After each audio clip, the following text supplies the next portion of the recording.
Good afternoon, everyone.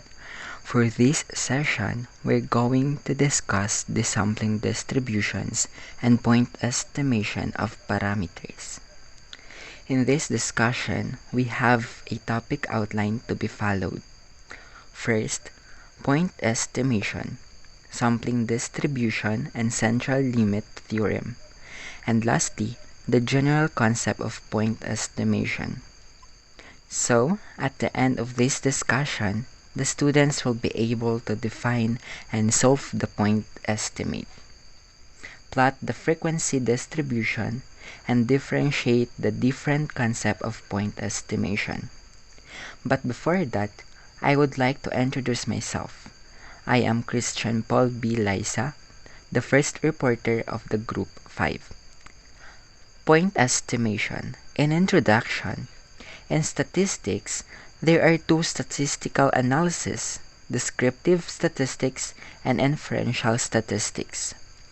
Descriptive statistics summarize data using graphs and summary values, such as the mean and the interquartile range. This kind of statistical analysis, the descriptive statistics, can help us to identify relationships and patterns. However, these statistical analyses do not draw conclusions beyond the data we already have. In contrast, the inferential statistic does allow us to make conclusions beyond the data we have to the population from which it was drawn. But we will not dwell on descriptive statistics, and yet we will focus on inferential statistics or statistical inference. The field of statistical inference consists of those methods used to make decisions or to draw conclusions about the population. These methods utilize the information contained in a sample from the population in drawing conclusions. Statistical inference may be divided into two major areas: parameter estimation, hypothesis testing. Parameter estimation. The sample is used to estimate a parameter, and a confidence interval about the estimate is constructed. Examples: estimate the mean fill volume of soft drink cans. Soft drink cans are filled by automated filling machines. The fill volume may vary because of differences in soft drinks, automated machines, and measurement procedures.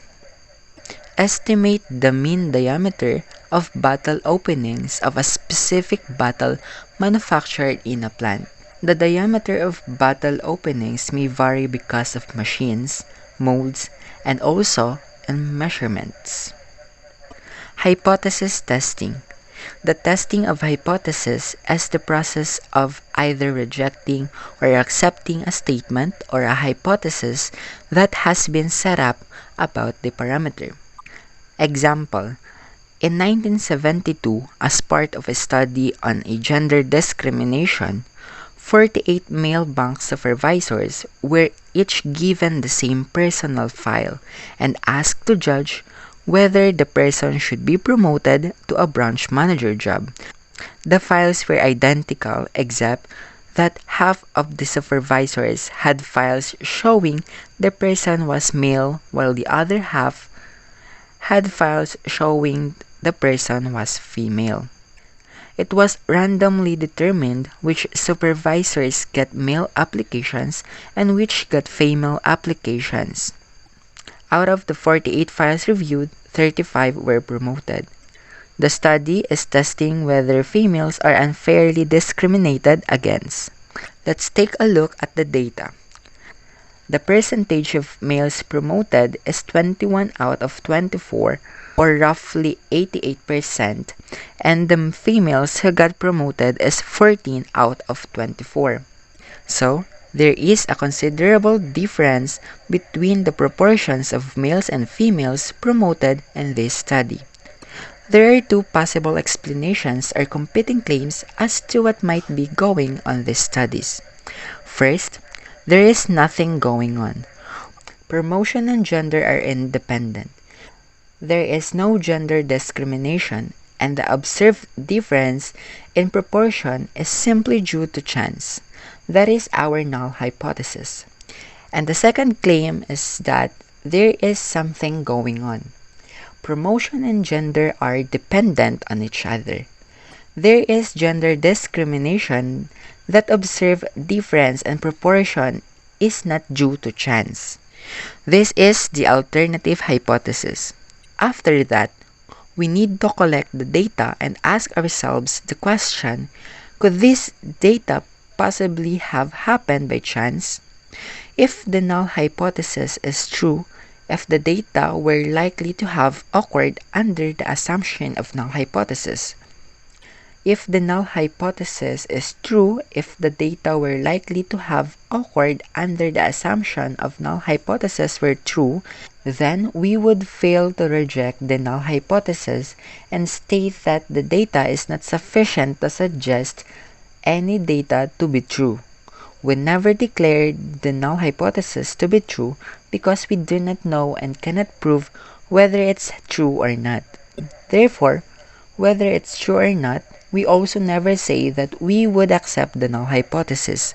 To recap, we start with null hypothesis that represent the status, then set an alternative hypothesis that represents the research question, and conduct a hypothesis test under the assumption that the null hypothesis is true, either via simulation or theoretical methods. Let's proceed to point estimation. A point estimate is a reasonable value of a population parameter. What do I mean by population parameter? Well, mu, the population mean, is a population parameter. Sigma squared, or population variance, is a population parameter. Standard deviation is a population parameter.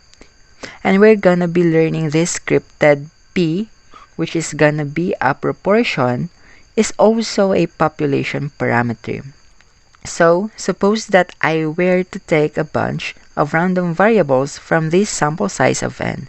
Example, I have a vase full of a random variable that I had named x bar, and I will get into that random variable. Think of it as an example score, maybe even it's an exam 1 score. If you'd like, we could reach in, and there are 29 people in the current online class. And if we reach in our first draw, we should call that the exam score of that first draw, which is the capital letter X sub 1 and so on. However, each time I reach in though, I do have a random variable because that's the first one I reach in could be your score. It could be our classmate's score. So it's a random variable as well. We could say that capital letter X is the sample mean and the capital S squared, which is the square root of S squared. Those are called statistics. They have their own probability distributions. A statistic is any function of the observations in a random sample. So, these are all statistics in our formula that are associated with them. Now, let's take these random variables, and when we actually collected data, we will determine something called a point estimate. So, the point estimate is gonna actually be a numerical value. So again, the point estimate is a term that we need to know of some population parameter. The statistic is called the point estimate, and the point estimate is a number. And it's a number that is going to be one of the values that our random variable. It is represented by capital letter X, could possibly be. So, suppose we've got this. We've got a random variable X. It's normally distributed. And it's got a mean that we call mu. That's our population parameter. The sample mean is going to be a point estimator of the unknown population mean. And so, what we would do then, we would have our random variable x bar here is equal to the sum of all these random variables when we reach into that vase and we go from 1 to n and divide by n. And that we're gonna get x bar. And my partner gonna discuss that one. As we forward as well, we will be looking at a population parameter and a statistic and point estimation. The mean of a single population, we know the population parameter is represented by the Greek letter mu, which is also the expected value of the random variable. The statistic for mu is going to be x bar, random variable, and the point estimate will be represented by a lowercase x bar. The variance of a population we know is sigma squared. We are going to have the statistic s squared to be our estimator statistic, and we will have lowercase s squared to be the point estimate. If you forgot to get these things, I wanted to point this out. We would get x bar is equal to the sum of all of our sample size of a random variables and divide by n. If we want to get the s squared, we need to sum over all of our sample values and take each value, subtract the sample mean or the x bar and square it, and then divide it by n minus 1.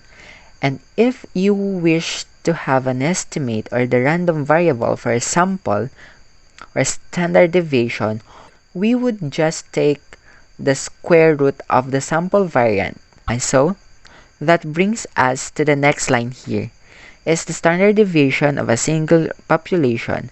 The population parameter is sigma, and we're gonna estimate it by s, and our point estimate will just a lowercase s. And the rest we're gonna discuss by Kenneth Brian S. Cartolina.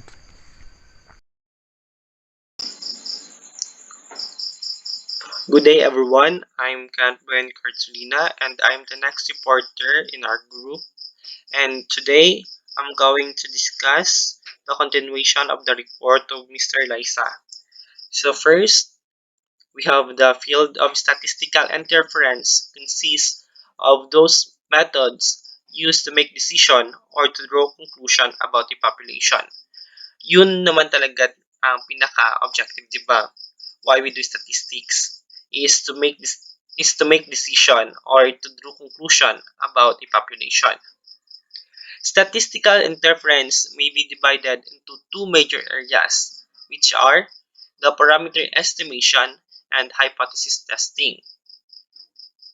We do statistical interference sometimes para mag-estimate ng isang importanteng parameter, which very common in engineering.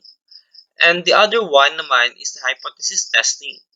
But for now, we gonna only focus on the parameter estimation. Suppose that a structural engineer is analyzing the tensile strength of a component used in an automobile chassis. So, si engineer daw, ina-analyze niya at meron siyang data ng tensile strength ng isang component ng isang automobile chassis. Since variability in tensile strength is naturally present between the individual components. So, hindi naman uniform o pare-parehas yung tensile strength na nasusukat daw. So, very common daw na may tinatawag tayong variation. It is because of the differences in raw material batches, manufacturing processes, and measurement procedures. So, those are the areas na pwedeng pagmula ng variation ng tensile strength.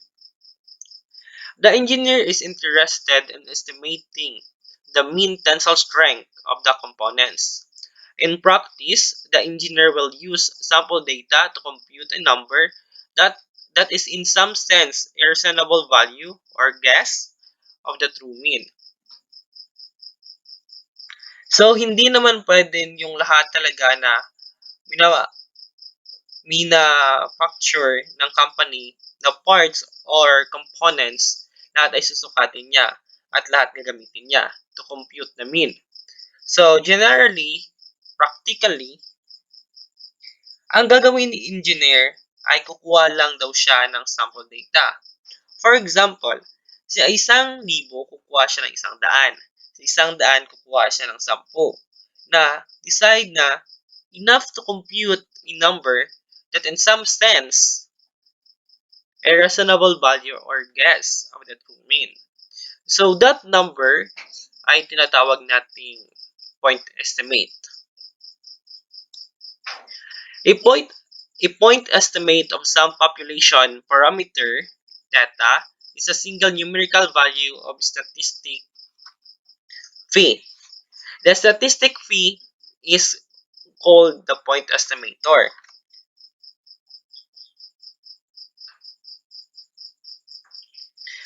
So the phi ngayon ay gagamitin natin in replacement of our data because it is impractical for us to compute for the data. So what we do is to compute based on the sample. So ang makukuha lang natin ay si statistic phi. Ang tawag natin doon ay point estimator. As an example, suppose that the random variable x is normally distributed with a known mean. The sample mean bar x is a point estimator of the unknown population mean mu. So please take note of this, that the notation of the population mean is the mu. This is the mu. While the notation of sample mean is the x bar, and this is the x bar. This is what we call the sample mean, and this is the population mean.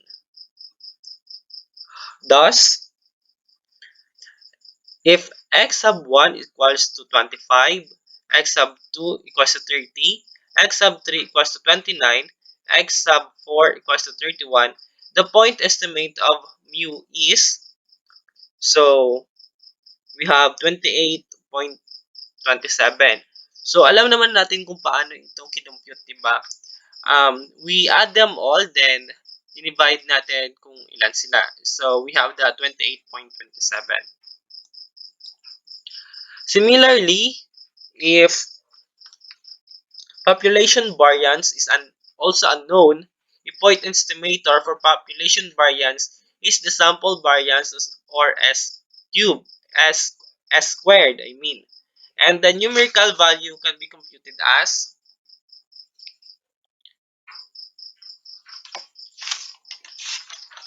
so ang nakikita nyo ay yung formula ng sample variance, which is the x sub I equals to x bars squared over n minus 1.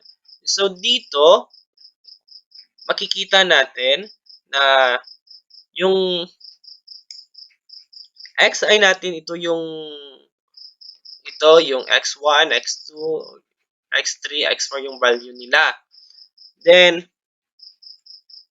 yung x bar natin ay yun yung ang total value ng xi. So, yung x bar din, minus lang natin sa value ng each xi, then n squared, then over 4 minus n, 4 minus 1 because our n equals to 4. Then we have the sample variance is equals to 6.91 or 9167.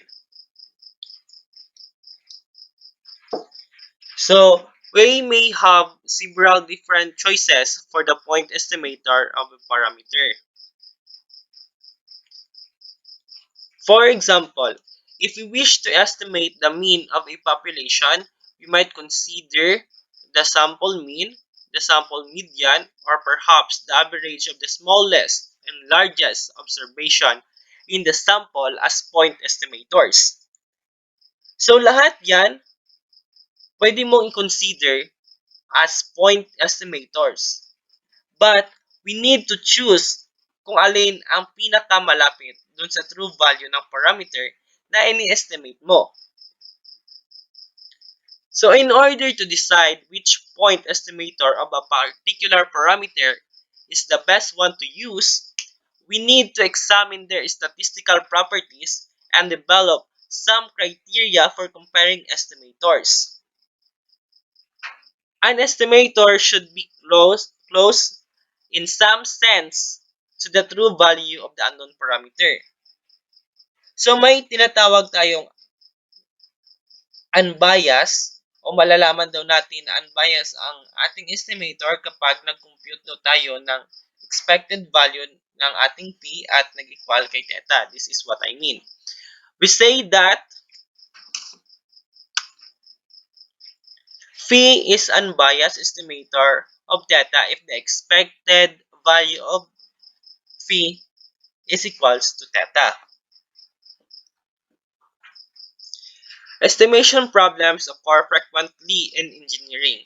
We often need to estimate the mean mu of a single population, the variance population or the standard deviation of a single population, the proportion or P of the items in a population that belong to a class of interest, the difference in two population, mu sub 1 equals mu sub 2, and the difference in two population proportion, P sub 1 minus P sub 2. So, these are the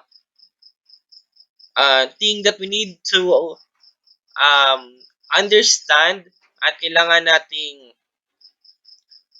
palaging tandaan if we encounter problems in estimation. Reasonable points estimates of these parameters are as follows. For mu, the estimate is mu equals to x bar or the sample mean. For sample variance or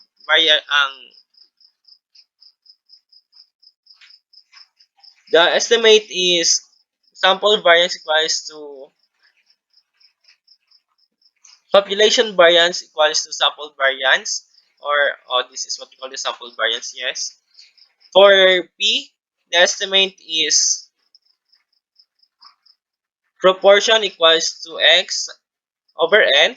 The sample proportion where x is the number of items in a random sample of size n that belong to the class of interest. For mu sub 1 equals to mu sub 2, the estimate is that following.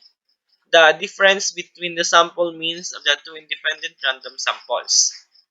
For P sub 1 minus P sub 2, the estimate is the following given. The difference between two samples proportions computed from two independent random samples. So, these are the reasonable point estimate of these parameters at kailangan natin itong tandaan. And that's all for my report. And the other topic will be discussed of my other group mates. Thank you.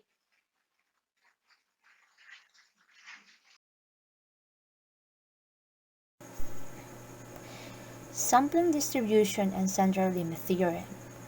Peace be upon to everyone. I am Diana A. Talusub and I will be reporting sampling distribution.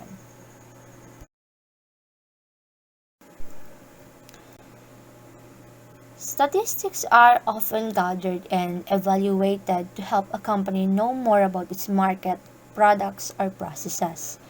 Sampling distribution, a statistical tool, helps calculate the probability of an event by repeatedly sampling a small group of subjects rather than sampling an entire population. In my report, I will explain what sampling distribution is, how it is used, and the factors that influence its calculation. So what is sampling distribution?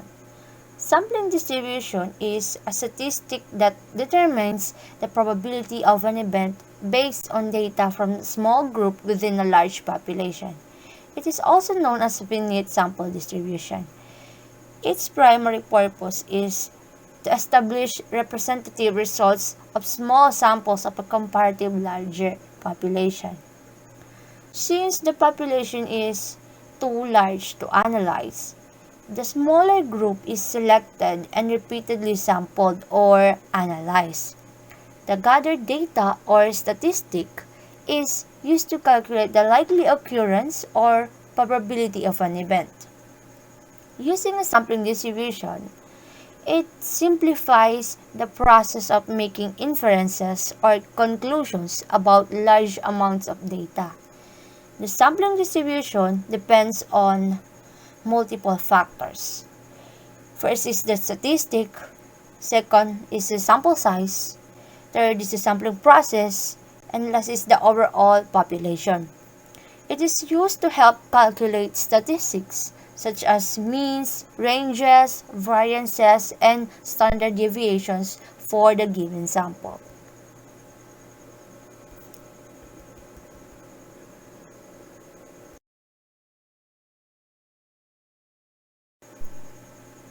So how does sampling distribution work? First is you must select a random sample of a specific size from a given population. Second, calculate a statistic for the sample such as the mean, median, or standard deviation. Third is develop a frequency distribution of each sample statistic that you calculated from the step above. Lastly, you must plot the frequency distribution of each sample statistic that you developed from the step above. The resulting graph will be the sampling distribution. Since populations are typically large in size, it is important to use a sampling distribution so that you can randomly select a subset of the entire population. I have here a practical example. Suppose you want to find the average height of children at the age of 10 from each continent. You take random samples of 100 children from each continent and you compute the mean for each sample group. For instance, in South America, you randomly select data about the heights of 10-year-old children and you calculate the mean for 100 of the children. You also randomly select data from North America and calculate the mean height for 110-year-old children. As you continue to find the average heights for each sample group of children from each continent, you can calculate the mean of the sampling distribution by finding the mean of all the average heights of each sample group. Not only it be computed for the mean, but it can also be calculated for other statistics such as standard deviation and variance. Note that each random sample selected will have a different value assigned to the statistic being studied. All the calculated means are likely to be different and fall somewhere along the graph. That's called the variability. You do that many times and eventually the data you plot should look like a bell curve. That process is called a sampling distribution. Consider the population consisting with these four values. The mean of this population is 5.25 and population standard deviation is 2.165. Now, suppose we select all possible samples of size 2 with replacement from this population and compute the sample mean x bar for each sample. This is now a distribution of sample means. We find that the mean of this sample means is 5.25, which is the same as the mean of the original population. And the population standard deviation of the sample mean is 1.531, which is equal to the population standard deviation divided by the square root of sample size used, which is 2. That is sigma over square root of n. In essence, the mean of the sampling distribution of the sample means will always equal to the population mean, and the standard deviation of the sample means, also called standard error, will equal the population standard deviation divided by the square root of n. Recall that the individual score x in a normal population is standardized using x minus mu over sigma. To standardize the mean of a sample of size n, we replace the x by x bar and change the standard deviation to the standard error of the mean. Let's look at an example. Given a normal population with a mean of 63 and a standard deviation of 12, find the probability that a random sample of size 16 has a mean greater than 61.5. Note that we have a sample here with sample size provided, and we are finding the probability for a sample mean and not for an individual score. Therefore, we can apply the Z formula for sampling distribution of the mean. The standard error is 12 divided by root 16, which gives 3. So the G score is 61.5 minus 63 divided by 3, which gives negative 0.5. Looking that up in the less than cumulative normal table, we have a less than area of 0.3085. So, the greater than area is 1 minus 0.3085, which gives 0.6915. Therefore, the probability that the sample mean is greater than 61.5 is 0.6915. A population consists of the numbers 2, 4, 9, 10, and 5. Let us list all possible sample size of 3 from this population and compute the mean of each sample. To solve this, we will use combination to determine the all possible sample size of 3. So we have 5 as the value of our n and 3 as the value of our r. Upon solving, we will get 10 possible sample size of 3. Next, we will list all possible samples, and we have here 10 samples, and those are 2, 4, 9, 2, 4, 10, 2, 4, 5, 2, 9, 10, 2, 9, 5, 2, 10, 5, 4, 9, 10, 4, 9, 5, 4, 10, 5, and 9, 10, 5 respectively. Next, we will solve for their corresponding mean. Recall that in computing the mean, you just have to add all the samples and divide it up to their numbers. Solving our mean, we will get 5, 5.33, 3.67, 7, 5.33, 5.67, 7.67, 6, 6.33, and 8 respectively. In our second table, the sample mean or x bar will start from the lowest value to the highest value of our calculated mean. Note that in sample mean, we will not gonna input the same value of our calculated mean. Therefore, the lowest value of our mean is 3.67. In frequency, we shall count how many this sample mean occurs in our computed means. So, this 3.67 occurs only once, so therefore we will probably put 1 in its frequency. The probability of this 3.67 is 1 over 10 or 0.1 since they are total of 10 samples. Next is 5. 5 occurs only once, so its frequency is 1 and its probability is also 1 over 10 or 0.1.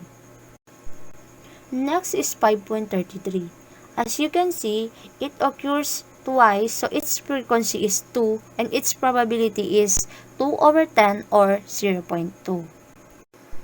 Next is 5.67 and it occurs only once, so its frequency is 1 and its probability is 1 over 10 or 0.1. Next is 6.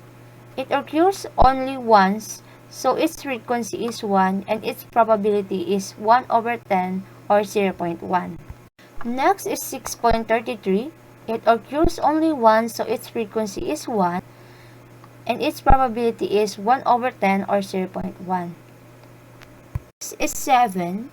It occurs only once and its probability is 1 over 10 or 0.1. Next one is 7.67 and it also occurs only once, so its frequency is 1 and its probability is 1 over 10 or 0.1. The last one is 8, and it occurs only once, so its frequency is probably 1, and its probability is 1 over 10 or 0.1. If we sum up the numbers in our frequencies, it should be equal to 10, as our possible sample size of 3 is 10. And if we sum up also all of our computed probabilities, it should be equal to 1. So this is the example of sampling distribution. So this is the graph of our previous example in sampling distribution.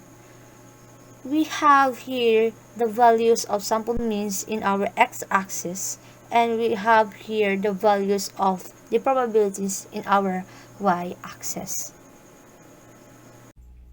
Hi everyone, so today we're going to discuss about the central limit theorem. So what is central limit theorem? So central limit theorem states that if a random sample of n observation is selected from the population, then when the sample size is sufficiently large, the sampling distribution of x will be approximately normal.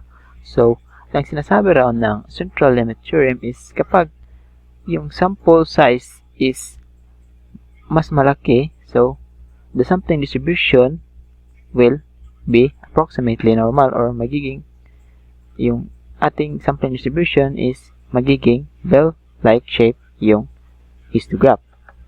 So also, if the procedure is performed many times, the central limit theorem says that the computed values of average will be distributed according to the normal distribution. So, kapag daw yung isang procedure is mas performed ng mas maraming beses, so, yung average value or yung computed average value niya is mas magiging normally distributed. Or, as I said earlier, yung graph na is mas magiging bell-like shape. So, now we're going to have examples that supports the theorem. So, example 1. So, consider a population consisting of the values 1, 2, 3, and 4. So, and draw the probability histogram of the population. So, first is we're going to make a table for each of the population and their equivalent probability. So here we have the population samples, which is 1, 2, 3, and 4. So each of the sample have a probability of 1/4, because each one have a chance 1/4 probability, since they are 4 of them. Now, if we're going to make a histogram of this given values, so the histogram will look like this. So, each of the sample have a probability of 1/4. So, as we can see, the probability sampling is far from normal distribution, since the shape of the graph is far from the bell shape, because it's just flat. So now, consider all possible samples of size 2 that can be drawn from the population 1, 2, 3, and 4. So now, we've increased the sample size into 2. Now, let's see if the theorem is true. So now we're going to make a table of the population 1, 2, 3, and 4 at size 2. So now we're going to have this sample, and then we're going to have the sample mean.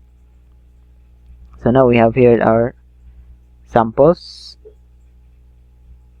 our sample space with the sample size of 2. Then we computed the sample mean. So next is we're going to solve for each probability for each sample mean. So we have here our table. So we have here for the sample mean 1, we'll have 1, since there only 1 out of this 16 sample space. There's only 1 sample mean that have the value of 1. So the probability of our sample mean 1 is 1 over 16, since sample space is 16. So next, For the sample mean 1.5, we have here two probabilities since we have here 1 and then 2. So the probability that we will have the sample mean of 1.5 is 2 over 16. Then for the sample mean 2, we have here 1, 2, and 3. So we have here the probability of our sample mean number 2 is 3 over 16. Then for the sample mean 2.5, so we have here 1, 2, 3, and 4. So the probability that we will have the sample mean of 2.5 is 4 over 16. Now for the sample mean 3, we have here 1, 2, and 3. So the probability that we will have the sample mean 3 is 3 over 16. Then for the sample mean 3.5, we have here 1 and 2. So we have here the probability of our sample mean 3.5 will be 2 over 16. Then the last one is the sample mean 4. So we have here only one sample mean that has a value of 4. Then the probability of the sample mean 4 is 1 over 16. Now, to see if the graph or the sampling probability sampling is distributed normal, we're going to make a histogram from this table. So the histogram will look like this. So as we can see, the shape of the probability distribution is approximately normal than the first example, since this is we have increased this sample size into 2. So as you can see, the distribution is approximately normal. Now to clearly explain the difference between different sample sizes, we have here the example of distribution of average scores from throwing a dice. So as we can see that if we throw one die, we are going to have a sample size of 1. So the probability distribution would be just flat and far from the normal distribution. So as the sample size increases, now we have here 2 dice, 3 dice, and 5 dice, and 10 dice. So as we can see, as the sample size increases, the more that the sampling distribution meets approximately normal. As we can see here, as we increase the number of dice, the sampling distribution becomes more or approximately normal, as we can see in the shape here in the 10 dice. Good afternoon, everyone. I am Gisela Monib, and I will be discussing the general concepts of point estimate. Statistical analysis allows researchers and statisticians to make statistical inferences or generalizations. Researchers often use samples to represent larger populations in order to determine whether any observed differences between groups represent a meaningful or real-world effect. However, understanding the characteristics of a particular population is critical in determining whether a particular research finding from a sample can be generalized to the population at large. This is where the concept of point estimation comes into practice. Thus, point estimate is a calculation where a sample statistic is used to estimate or approximate an unknown population parameter. For example, the average height of a random sample can be used to estimate the average height of a larger population. There is an important distinction between samples and populations. Researchers and statisticians can also use specific terminology to differentiate the characteristics of a sample and population. Below are the terminologies. We know that before data is available, the sample observations must be considered random variables x sub 1, x sub 2, and so on. It follows that any function of x sub i's, that is, any statistic such as the sample mean or sample standard deviation, is also a random variable. The same is true if available data consists of more than one sample. For example, we can represent tensile strengths of M-type 1 specimens and N-type 2 specimens by X sub 1 and so on, and Y sub 1 and so on, respectively. A point estimate of a parameter is a single number that can be regarded as a sensible value for a parameter. It is obtained by selecting a suitable statistic and computing its value from the given sample data. The selected statistic is called the point estimator of the parameter, or can also be called estimator. For example, a random sample of 3 batteries might yield observed lifetimes in hours, such as x sub 1 is equal to 5 hours, x sub 2 is equal to 6.4 hours, and x sub 3 is equal to 5.9 hours. The computed value of the sample mean lifetime is 5.77.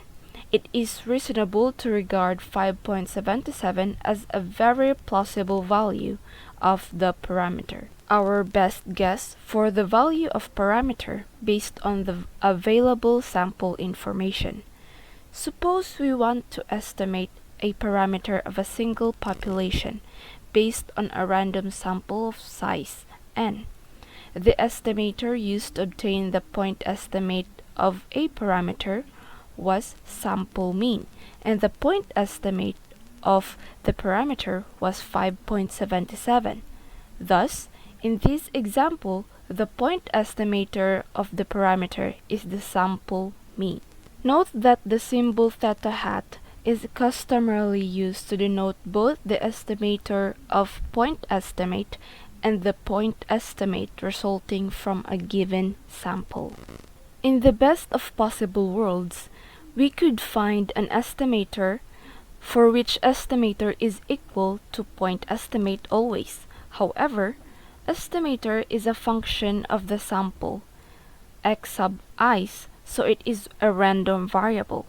For some samples, estimator will yield a value larger than point estimate, whereas for other samples, estimator will underestimate point estimate. If we write estimator is equal to the point estimate plus error of estimation, then an accurate estimator would be one resulting in small estimation errors, so that estimated values will be near the true value.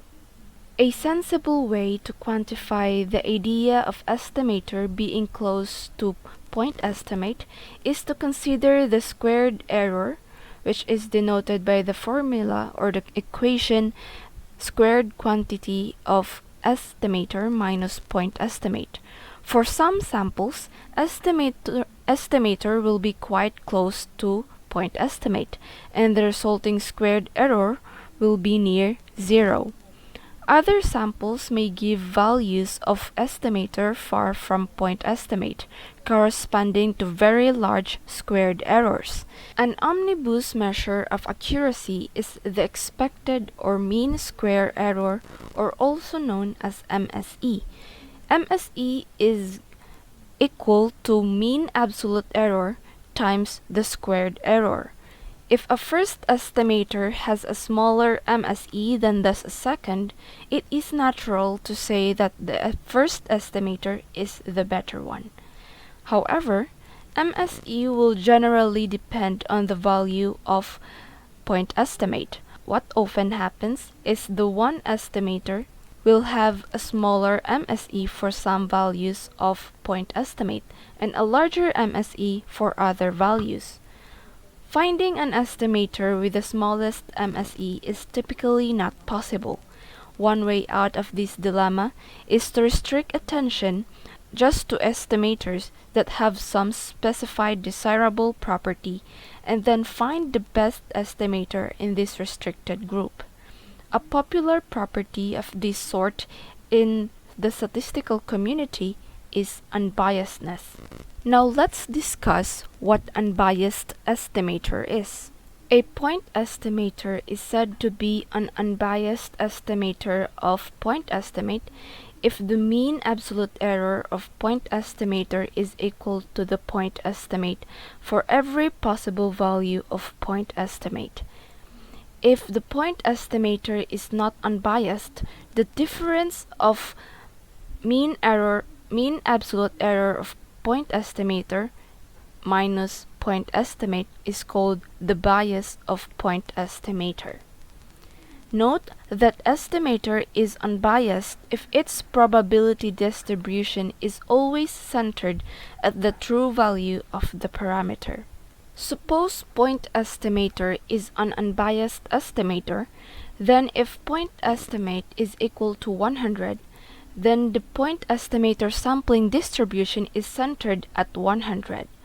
If the point estimate is equal to 27.5, then the point estimator sampling distribution is centered at 27.5, and so on. In figure 6.2 below, pictures the distributions of several biased and unbiased estimators. Note that centered here means that the expected value, not the median, of the distribution of point estimator is equal to point estimate. It may seem as though it is necessary to know the value of point estimate, in which case estimation is unnecessary, to see whether point estimator is unbiased. This is not usually the case though, because unbiasedness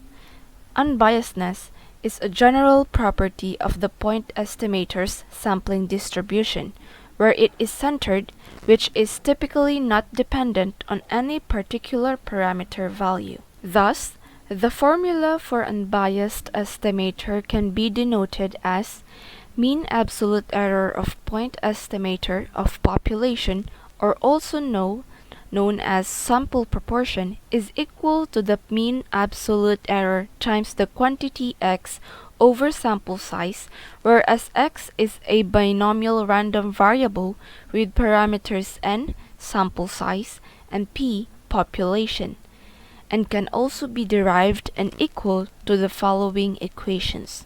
No matter what the true value of population is, the distribution of the estimator of the population will be centered at the true value. That would be all. Thank you.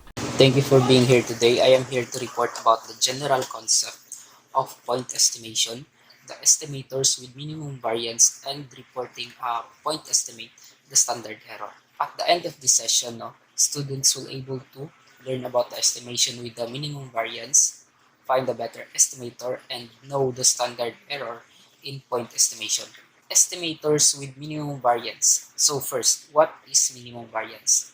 It is an unbiased estimator that has lower variance than any other unbiased estimator for all possible values of the parameter. Suppose the parameter estimator 1 and parameter estimator 2 are two estimators of parameter that are both unbiased, then although the distribution of each estimator is centered at the true value of parameter. This is the principle of minimum variance unbiased estimation state that among all estimators of the parameter that are unbiased, choose the one that has minimum variance, minimum lang the resulting parameter or true value of parameter is called the minimum variance unbiased estimator of parameter. Minimum variance unbiased estimation in a certain sense, the most likely among all unbiased estimators to produce an estimate close to the true value of parameter.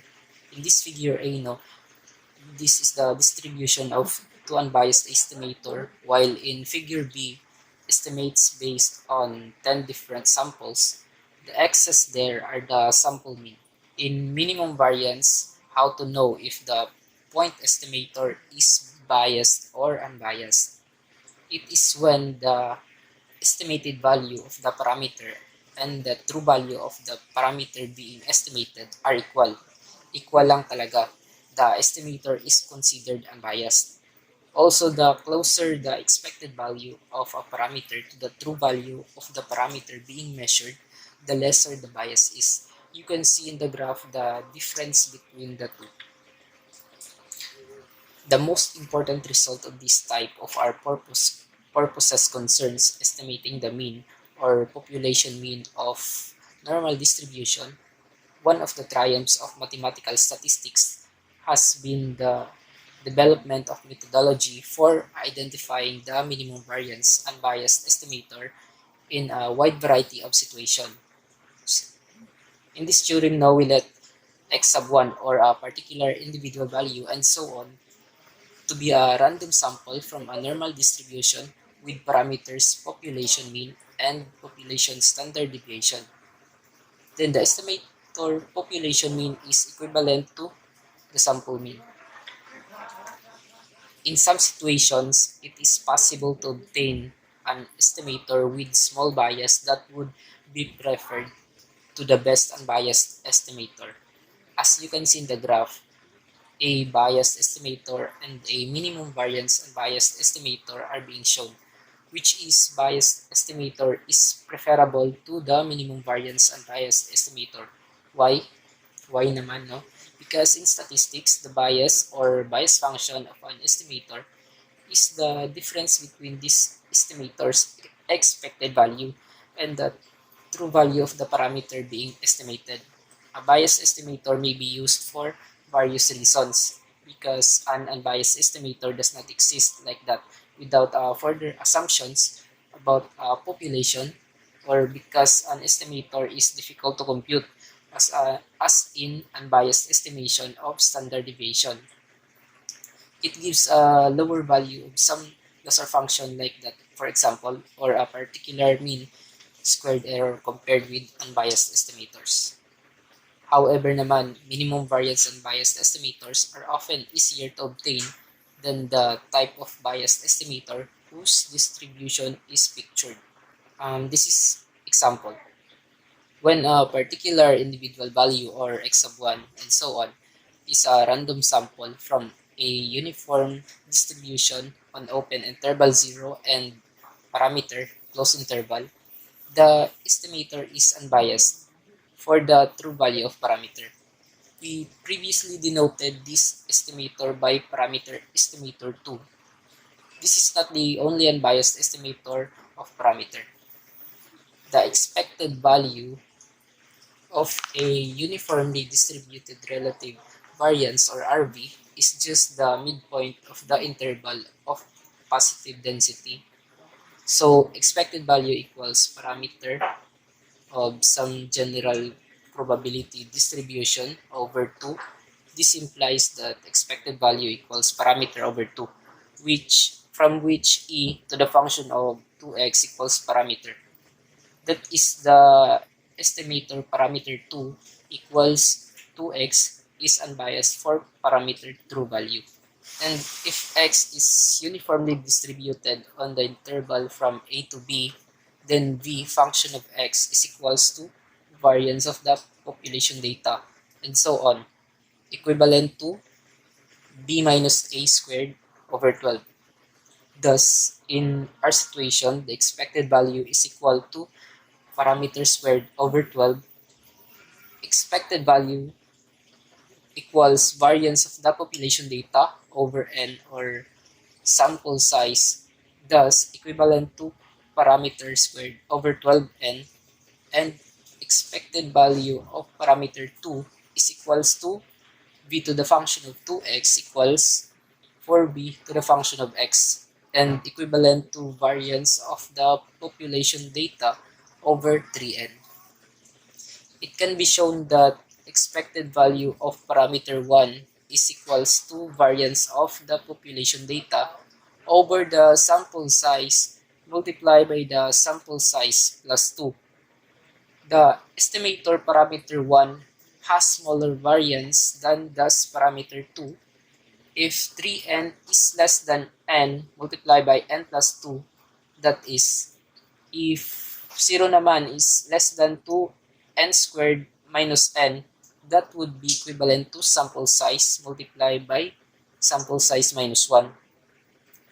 As long as sample size is greater than 1, expected value from parameter estimator 1 is less than the expected value from parameter 2. So, parameter 1 is the best estimator than parameter estimator 2. Let's go to reporting a point estimate, the standard error. So, what is the standard error of the estimate? It is a measurement now of the accuracy of predictions. We call that the regression line is the line that minimizes the sum of square deviations of prediction, also called the sum of squares error. The standard error of the estimate is closely related to this quantity and is defined below. You often see these steps expressed as formulas like this. The calculations where the standard deviation and the standard error is being shown. We have a list here on how to perform these matters, so let's start for some tips on how to do this topic by providing an example later on. First, record the number of measurements. It is n, and calculate the sample mean. This is just the average of all the measurements. Second, calculate how each measurement deviates from the mean. Subtract the sample mean from the measurement. And third, square all the deviations calculated in step 2 and add these together. Fourth, divide the sum from step 3 by 1 less than the total number of measurements, that is n minus 1. And fifth, take the square root of the number you got in step 4. This is known as the standard deviation. And finally, for the last, divide the standard deviation from step 5 by the square root of the number of measurements, that is n, to get the standard error of your estimate. So, for example, we have an example here. You've been assigned to collect the data on basketball player height per inch at your school. The first step to find the standard error is to find the sample mean.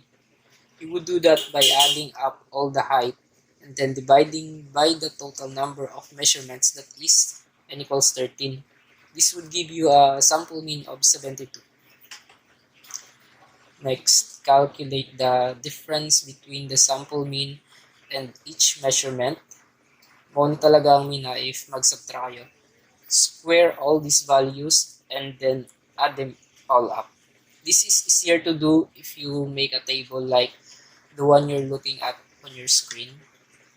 Then divide the sum you just calculated by n minus 1 and take the square root to get the standard deviation. So standard deviation equals to 2.48. Once you get the standard deviation, finally, to calculate the standard error of your estimate, divide the standard deviation by the square root of the number of measurements, that is, remember, n equals 13. So, if you calculate here, the standard error must be equals to 0.69. That would be my report. Thank you for listening. In summary, statistical inference consists of those methods used to make decisions or to draw conclusions about a population. A point estimate is a reasonable value of a population parameter. A point estimate of some population parameter is a single numerical value of a statistic. The statistic is called the point estimator. A sampling distribution is a statistical concept based on repeated sampling conducted within a group or a population. A sampling distribution is plotted as a graph, usually shaped as a bell curve based on the sample data. Sampling distribution generally uses the central limit theorem for construction. If a random sample of an observation is selected from a population or any population, then when sample size n is sufficiently large, the sampling distribution of x will be approximately normal. If the procedure is performed many times, the central limit theorem says that the coed values of the average will be distributed according to normal distribution. In statistics, a minimum variance and bias estimator, or the MVUE, or uniformly minimum variance and bias estimator, or UMVUE, is an unbiased estimator that has lower variance than any other unbiased estimator for all possible values of the parameter. For practical statistic problems, it is important to determine the MVUE if one exists, since less than optimal procedures would naturally be avoided, other things being equal. This has led to substantial development of statistical theory related to the problem of optimal estimation. The smaller the value of a standard error of estimate, the closer are the dots to the regression line, and better is the estimate based on the equation of the line. If the standard error is 0, then there is no variation corresponding to the computed line and the correlation will be perfect. And here are the list of the references of our report. Thank you so much for listening. God bless us all.